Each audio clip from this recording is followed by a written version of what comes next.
तो जिस आतंकी अब्दुल रऊफ को मौलवी बता रहा है बिलावल, आखिर उसकी कुंडली क्या है वो भी आपको बताते हैं। अब्दुल रऊफ लश्कर-ए-तैयबा का प्रमुख चेहरा है। साल 1999 से लश्कर के लिए काम कर रहा है। लश्कर के फ्रंट संगठन फलाह-ए-इंसानियत फाउंडेशन का मुखिया।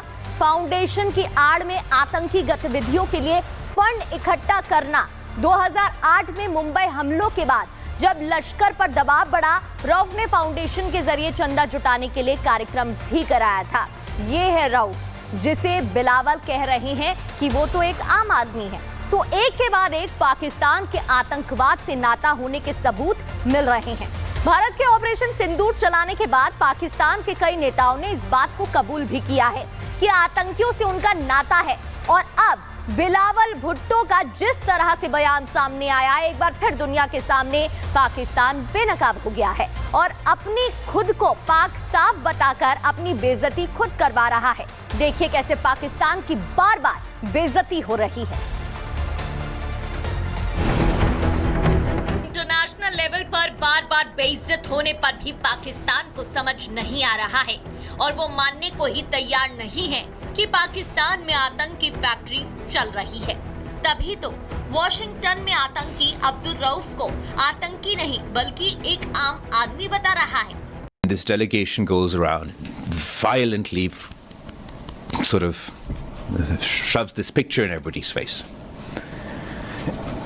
and they say, "Look, this guy is a terrorist. This man is not a terrorist." Pakistan is proof. He happens to have a name similar to one of the sanctioned people, but he's not.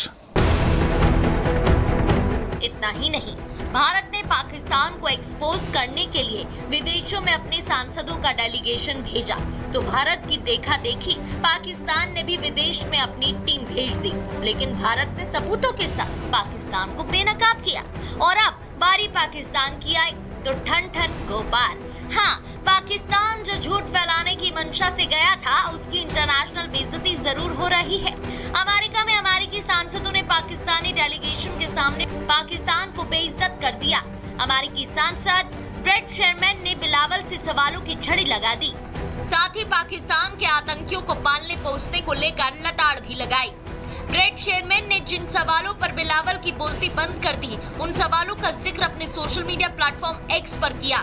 Jaish-e-Mohammed संगठन पाकिस्तान में है, उसका क्या हुआ जिसने 2002 में मेरे नागरिक डेनियल पॉल की हत्या कर दी थी। पॉल का परिवार अब भी मेरे जिले में रहता है और पाकिस्तान को जैश से लड़ने की पूरी कोशिश करनी चाहिए। एक तरफ शहबाज की फौज विदेशों में अपनी बेइज्जती करा रही है, तो पाकिस्तान का आईटी मंत्री भारत को मीम वॉर में हराने को ही असली जीत मान रहा है। पाकिस्तान शायद भूल गया है कि नकल के लिए भी अकल की जरूरत होती है और भारत की नकल करने की काबिलियत भी पाकिस्तान में नहीं है। तो पाकिस्तान का सच एक एक कर पूरी दुनिया के सामने आता ही जा रहा है और पाकिस्तान की जो पोल है वो खुलती जा रही है। दरअसल पाकिस्तान अपने काले कारनामों को छिपाने की तमाम कोशिश कर रहा है, लेकिन भारत के ऑपरेशन सिंदूर के बाद से वो एक्सपोज होता जा रहा है। इसलिए तो कटोरा लेकर दर दर पाक पीएम शहबाज शरीफ खुद देश घूम रहे हैं। आपको याद होगा पाकिस्तान के पीएम शहबाज शरीफ का एक बयान सामने आया था, जहां उन्होंने खुद इस बात को एक्सपोज किया था कि कैसे उनके दोस्त, सो कॉल्ड दोस्त कह रहे हैं कि भीख का कटोरा लेकर पाकिस्तान बार बार आ जाता है, लेकिन नहीं आना चाहिए। पाकिस्तान को इस्लामिक देशों पर अभी तक भरोसा था कि वो उसका साथ देंगे, लेकिन इस्लामिक देशों ने भी पाकिस्तान को उसके असली औकात दिखा दी है। और इस बात का खुलासा किसी और ने नहीं बल्कि इराक में पाकिस्तान के पूर्व राजनयिक मुस्तफा कमल काजी ने भी किया। उन्होंने बताया कि इराक से 50,000 पाकिस्तानियों को निकाला गया है। इतना ही नहीं, उन्होंने ये भी बताया कि ईरान ने भी पिछले साल अवैध तरीके से किस तरीके से कई और लोगों को भी जो पाकिस्तानियों के नागरिक हैं उनको लौटाया गया। ईरान ने 34,000 नागरिकों को पाकिस्तान वापस भेजा। सभी पाकिस्तानी अवैध रूप से दूसरे देशों में रह रहे थे। पहले भी यूएई जैसे देश पाक नागरिकों को वापस भेज चुके हैं। और इतना ही नहीं, सिर्फ पाकिस्तान के नागरिकों की बात ना करें, आपको याद होगा वो तस्वीरें भी हमने दिखाई जब पाकिस्तान के भिखारियों को भी निकाला गया था। पाकिस्तान के भिखारियों को भीख मांगने के लिए वहां से निकाल दिया गया। भीख मांगने की आदत से अब दुनिया परेशान हो गई है और उसका असर भी अब दिखने लगा है।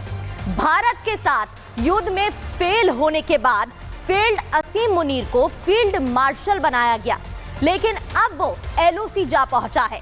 बकरीद के दिन पीओके पर स्थित चौकियों का दौरा किया, पाकिस्तान के सैनिकों से मुलाकात की और पाकिस्तान के जवानों के सामने एक बार फिर झूठ बोला। तस्वीरें देखिए, तस्वीरें भी आपको दिखाते हैं जब असीम मुनीर पाक जवानों के बीच पहुंचे। अभी तस्वीरें देखिएगा, ये वही जगह है जहां से पाक के रेंजर अपनी जान बचाने के लिए चौकियां छोड़कर भाग गए थे। पाकिस्तान की चौकियां हैं जहां से पाक सैनिक भारत के एक्शन के बाद भाग खड़े हुए थे, अपनी पोस्ट छोड़कर जान बचाते भागते फिर रहे थे। लेकिन असीम मुनीर झूठ पर झूठ बोल रहा है और अपने जवानों को बता रहा है कि पाकिस्तान ने भारत को जवाब दिया। लेकिन सच्चाई खुद पाकिस्तान के लोग, पाकिस्तान का आसिम मुनीर और पाकिस्तान की आवाम भी जानती है कि कैसे भारत के एक्शन से पाकिस्तान घुटनों पर आ गया था। लेकिन देखिए कैसे डरा हुआ है आसिम मुनीर और फिर गीदड़ भपकी देने पर भी आ गया है और फिर कश्मीर राग छेड़ रहा है। रिपोर्ट आपको दिखाते हैं। मैंने उनसे दक्षिणा मांगी है कि मुझे पीओके चाहिए, पाक अधिकृत कश्मीर हमें चाहिए चाहिए, यही हमारी दक्षिणा है। जगत गुरु राम भद्राचार्य के आर्मी चीफ उपेंद्र द्विवेदी से गुरु दक्षिणा में पीओके मांगने के बाद पूरा पाकिस्तान सहमा हुआ है और इसी डर के मारे फील्ड में फेल असीम मुनीर पीओके पहुंच गया। एलओसी से कश्मीर राग अलापना शुरू कर दिया। मुनीर ने कहा कि जम्मू कश्मीर विवाद का समाधान वहां की जनता की आकांक्षाओं और संयुक्त राष्ट्र सुरक्षा परिषद के संबंधित प्रस्तावों के अनुरूप ही होना चाहिए। डरा सहमा मुनीर उन्हीं पाकिस्तानी पोस्टों पर पहुंचा जहां से पाक के सैनिक भाग खड़े हुए थे और जवानों के बीच ये दिखाने की कोशिश करने लगा कि भारत को उसने हरा दिया है। लेकिन शायद वो भूल गया कि सच्चाई सब जानते हैं और भारत की